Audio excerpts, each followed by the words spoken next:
Miley Cyrus is the rare talent that is as defined in her adult career as she was during her time as a child star. With an unreal set of pipes and a natural charm, Cyrus' first big fan base boom came at only 13, with Disney's Hannah Montana. But her career extends even further back, including a turn in Tim Burton's masterpiece, Big Fish.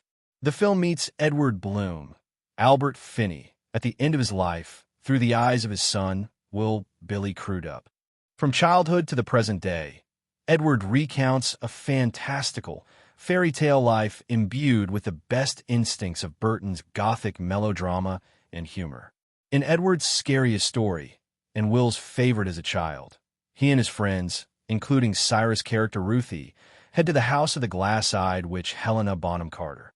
Edward's friends are shaken when they look into her glass eye and see how they'll die. But not young Edward, Perry Walston. The glass eye scene sets the standard for Edward's lifetime of magical realism and the seemingly genetic love of stories.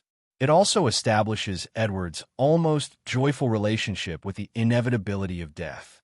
This is crucial, as so much of the film is while confusing the jealousy, resentment, and mounting grief he feels for his father as hatred of those stories. His cool, logical life as a journalist is built around that lie. What is Big Fish about?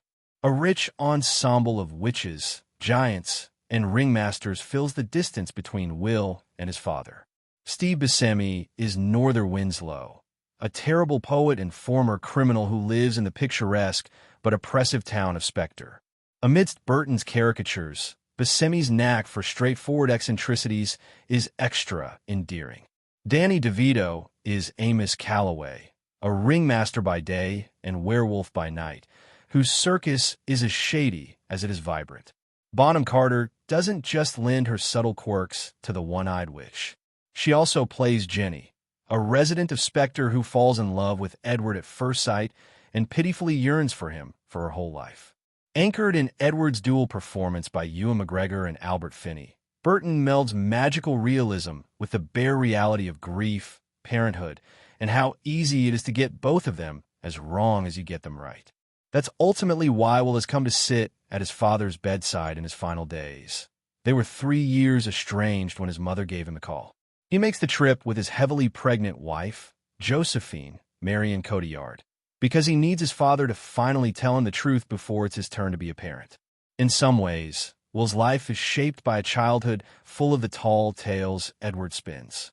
Will's career in journalism is based on the fact-based approach to storytelling. He's grounding his father's gift in the reality his father prefers to embellish.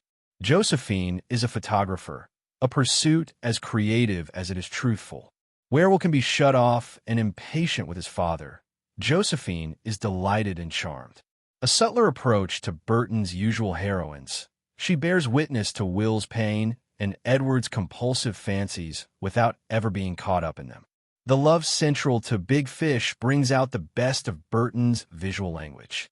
Big Fish is Burton's least cynical film and the best showcase of his contrasting visual styles. Edward's stories are hyper-drenched in color, and Will's present day sits in a muted palette that presses his internal struggle outward. Where Will has Josephine, Edward builds his folklore around his wife and Will's mother, Sonda, Jessica Lange. Through Edward's eyes, Sandra is compelling. In the past, Alison Lohman's winsome smile felt worth the circus schemes and grand gestures it took for Edward to marry her. In the present day, Lange keeps Sandra charming but self-assured. Edward's deep love for her is reflected in the film's most beautiful compositions: fields of yellow daffodils, frozen time sequences under bright circus lights, and a long married couple's embrace in a clawfoot tub.